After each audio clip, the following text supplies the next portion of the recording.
Si alguien lo vio, pues bueno, enhorabuena. Son sus únicas apariciones. Y sigue en Marbella.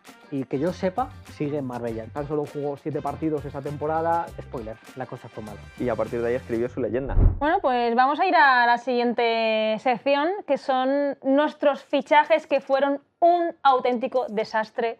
Vamos a ir cada uno, no sé quién empieza. De grado con el tuyo, tu fichaje desastroso, cuéntanos quién es y un poco la historia de este fichaje.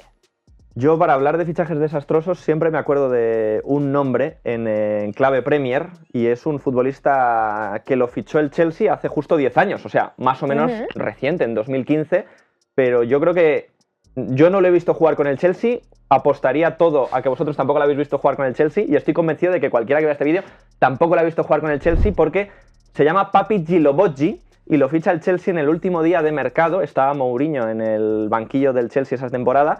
Lo ficha en el último día de mercado cuando tenían a John Terry, a Gary Cahill, a Ivanovic, a Zouma en la línea de defensas, y necesitaban un refuerzo más como central. Lo fichan del Nantes, creo que por 4 o 5 millones. ¿Qué pasa?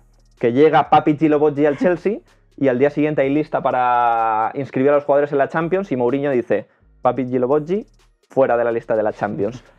¿Qué pasa? Le preguntan a Mourinho que por qué, y dice: bueno, Papy Djilobodji es un futbolista al que yo no he decidido fichar. Lo ha hecho alguien que tiene mi confianza, pero en mi trabajo no está el seguir a un jugador, el ojearlo, el decidir ficharlo, ¿no? Lo ficha alguien de mi confianza.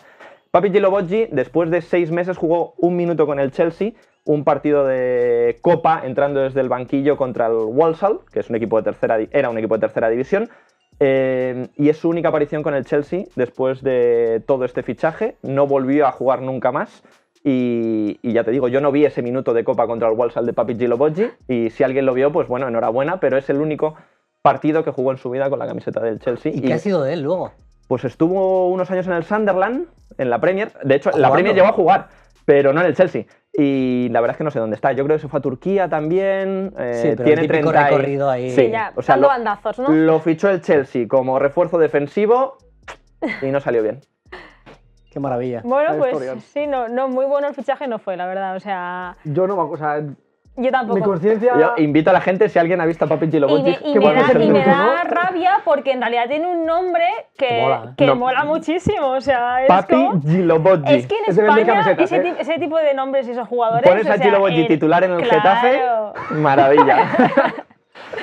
Le pones en el Betis y ¿cómo le llamarían? Papi. Papito, Papi. ¿sabes? Que se Papito. reirían Papi de él. chulo. Es que al final... bueno, Nacho, a ver el tuyo. Luego hacemos ranking de cuál es más desastre de los 4. ¿Cuál es el tuyo? El suyo gana, pero por, Sí. por Aquí goleada. todo esto depende de las expectativas que tengas con el fichaje, ¿no? Claro, También, pero... claro. Yo os voy a hablar del fichaje por el que Ferguson pagó 9 millones de euros y que ni siquiera había visto jugar. Uno de los míticos de la liga, Bebé, el hombre que convierte una falta de 50 metros en un penalti. Una locura. Que en 2010 llega a Old Trafford procedente del Vitória de Guimarães, pero que es curioso porque no había jugado con el Vitória de Guimarães. Él procede del Estrela da Amadora, que es un equipo de tercera división de Portugal. Es sus únicos minutos como profesional son en la tercera portuguesa, que encima le ficharon de un mundial de gente sin techo, gente en riesgo de exclusión social, porque él vivía en un orfanato y él jugó esa competición y le ficharon, marcó 4 goles en 6 partidos y el Estrela da Amadora le ficha, hace una buena temporada, le ficha el Vitória de Guimarães, en pretemporada se sale y hay interés del Real Madrid y del United. Y acaba en Old Trafford no porque Ferguson le quiera, sino porque Carlos Queiroz, que en ese momento era seleccionador de Portugal y había sido ayudante suyo, le dijo: fíchale, que es muy bueno, un extremo fuerte, rápido, pero todavía le faltaba ese puntillo para poder ser jugador del United, y tan solo jugó 7 partidos esa temporada, ni siquiera completos, gana la Premier esa temporada del United, la 2010-2011, y encadena varias cesiones Bebé antes de marcharse y no volver a Old Trafford. Y a partir de ahí escribió su leyenda. Sí. Luego empezó el resto de su carrera como exfutbolista del United, que le ha ido bastante bien, la verdad. Hombre, en el Rayo es una leyenda, y en la Liga Española también. Es que no está mal, ¿eh? Que paguen 9 millones por ti, por Claro. tu fichaje, y que lo paguen además el Manchester United, que además Queiroz diría: no, a ver, yo tengo buen ojo, ya has visto lo que hemos conseguido anteriormente con un jugador portugués, vamos a tirar aquí de nuestro radar en Portugal para fichar a un jugadorazo que puede ser el próximo Cristiano. Pero encima sin sin llegar a tener minutos en primera división portuguesa. Sí, Que viene de sí, tercera no. y viene de jugar un mundial. Es que es Homeless World Cup. Sí, joder. Pero que es que son sus únicas apariciones. Bueno, está bien también. Le ponemos buena nota también al tuyo.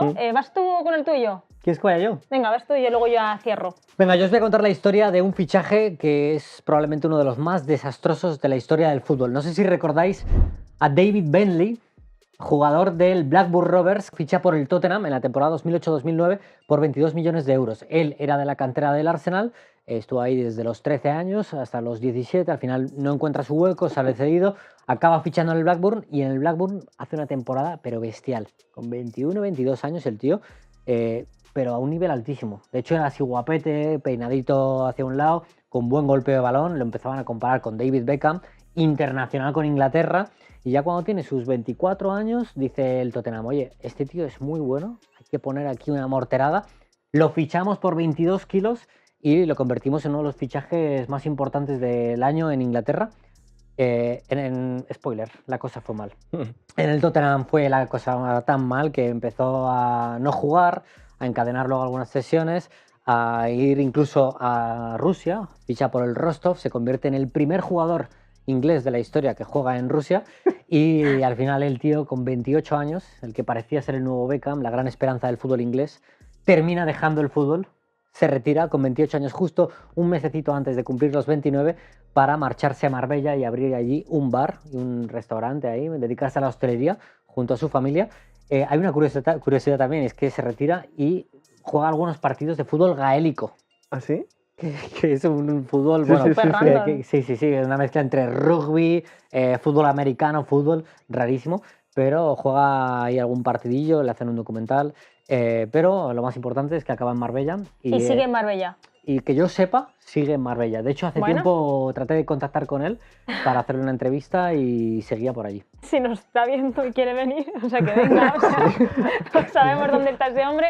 Pero has dicho las dos palabras clave con David Bentley en esa etapa, que eran guapete y David Beckham. O sea, era un poco era el molde que se tenía de él cuando empezó a destacar. Y con su nombre, que podría ser perfectamente una crema de orujo, pues, o sea, que tuviese un restaurante, o sea, porque cuando me lo has empezado a decir, digo, será borracho, porque es que, o sea, digo, será por la graceta, porque, que yo jolín, sepa, o sea, no, tiene un apellido totalmente... que yo sepa no, no es alcohólico, pero habría que indagar, habría que ir al restaurante ahí de David Bentley y decirle, oye, vamos a tomar ahí algo contigo a ver qué saque tienes. A ver qué tiene. Pues nada, voy yo con el mío porque os voy a contar la historia de que para el que muchos es el peor fichaje de la historia del Real Madrid. Y hablo de Jonathan Woodgate, que es un central que llegó al Real Madrid procedente del Newcastle en 2004. El Real Madrid pagó 22 kilos por este jugador y lo más curioso es que tardó en debutar 13 meses. O sea, estuvo lesionado, encadenó varias lesiones. Ya fue controvertido de inicio su fichaje porque venía de una lesión de espalda tocado, pero tardó 13 meses en debutar y lo mejor no fue eso, sino que llegó a debutar. Lo hizo contra el Athletic de Bilbao en septiembre de 2005, o sea, 13 meses después, y su debut fue lo más desastroso que se recuerda porque se marcó un gol en propia y fue expulsado con 2 tarjetas amarillas. Así que esperaron tantísimo tiempo a verle debutar que cuando llegó a debutar se dieron cuenta de que el fiasco era mucho peor porque bueno, pues salió por la puerta de atrás de aquel partido. Luego se fue cedido al Boro, jugó apenas 10 partidos en el Madrid de los Galácticos de aquella época y se fue al Boro cedido, lo compra el Boro en 2007 y luego pasa por el Tottenham, el Stoke City y se retira en 2015 en el Boro de nuevo porque vuelve otra vez. Así que bueno, es una historia que es uno de los fichajes que pocos se recuerdan porque apenas jugó muy poquito, pero con ese debut es imposible olvidarse de él y sobre todo por ese tiempo también que tardó en debutar. Es que llegaron Walter Samuel y Woodgate y decían, oye, el Madrid parece central, que en la época post-Fernando Hierro van a reconstruir muy bien su defensa con 2 tíos que tienen muy buen cartel, uno en Italia y otro en Inglaterra, pero salieron desastrosos los dos. Es que, o sea, es verdad que venía con muy buenas actuaciones, tanto en el Leeds como también en el Newcastle. He leído una historia que fue juzgado y condenado a 10 meses de trabajo comunitario en Leeds porque participó o se vio involucrado en una pelea de un bar, así que ya apuntaban maneras, yo no sé si eso Florentino lo sabía o no. Anecdótico, Porque, en un inglés, anecdótico. En inglés, pero yo no sé si eso lo sabía o no en el Real Madrid, porque fue antes de llegar al Real Madrid y ya apuntaban maneras con esa condena que tuvo como bueno, pues con esa 10 meses de trabajo comunitarios por esa pelea en un bar. Una historieta de estas las Es una tienen todos los historieta de un ingleses. inglés cualquiera, sí, pero bueno, es curioso, así que... No le demos mayor relevancia. Ahora es, bueno, fue ojeador del Liverpool, Y si no me corriges tú a mí. la verdad es que no lo sé, yo te iba a decir que ha sido... Y o es- entrenador. correcto. Eso es. Entrenador asistente de Carrick y yo creo que Sí. de algún otro más en segunda división del Eso es. Middlesbrough. Sí, eso es. Estuvo, o sea, bueno, de hecho sigue siendo, está en el cuerpo técnico. Así que bueno, está ligado a los banquillos, pero para muchos madridistas, Sí. lo recuerdan como el peor fichaje de la historia de equipo blanco. Sí, uno de los peores.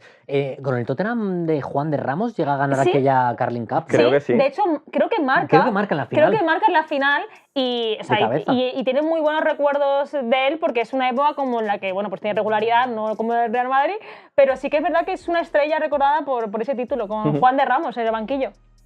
Era buen central, ¿eh? Sí, sí. A, Sí, a a ver, nivel inglés tuvo ha mal- sido un central A ver, decente. tuvo Y- mala suerte con las lesiones, sí, hay que decirlo salvo todo. esa etapa negra del Real Madrid, ha hecho una carrera bastante digna dentro del fútbol inglés, Jonathan Woodgate. Lo que pasa es que, claro, la dimensión de un fichaje por el Madrid y lo que sucede durante su etapa en el Real Madrid, pues evidentemente difumina todo lo demás. Es que tú cuentas, si jugó 10 partidos y pagaron por él 22 kilos, calcula que- cuánto y cuesta que el se- partido de este hombre, a Dios 2 mío. O millones sea, casi. Pues es que- cada gol en propia. Es que, o sea, igual ha 5 salido kilos. caro. A mí me suena que se rentable. metió más de un gol en propia, ¿eh? Sí, sí, sí, a mí también me suena que... O sea, pero bueno, queda ahí la anécdota. No sé cuál es peor de los cuatro, que la gente deje en comentarios cuál cree que es más desastroso de los cuatro. A ver, aquí a nivel expectativa, yo creo que al ser por el Madrid probablemente sea el tuyo. Sí. A nivel legendario de haberse acordado... Historia, la de Juan. Bueno, lo de acabar en Marbella mola mucho, Sí. pero yo Y creo que el que la todos tuya- recuerdan más es Woodgate. Lo mío es una anécdota. Es una anécdota Sí. que yo te estoy llevando a tema guay. Sí. Pero es una anécdota... bah. Y a mí Marbella me ha conquistado, o sea, es verdad. Sí. El de Porque Bailey, yo, sí. yo Es que todo lo lo que acabar en- acaba en la Costa del Sol, Claro. con un restaurante, un bar, a mí todo eso tan turbio me parece Yo conocí como- al futbolista, pero no me sabía esta segunda edición, ¿sabes? O sea, este segundo capítulo de su vida no me lo sabía.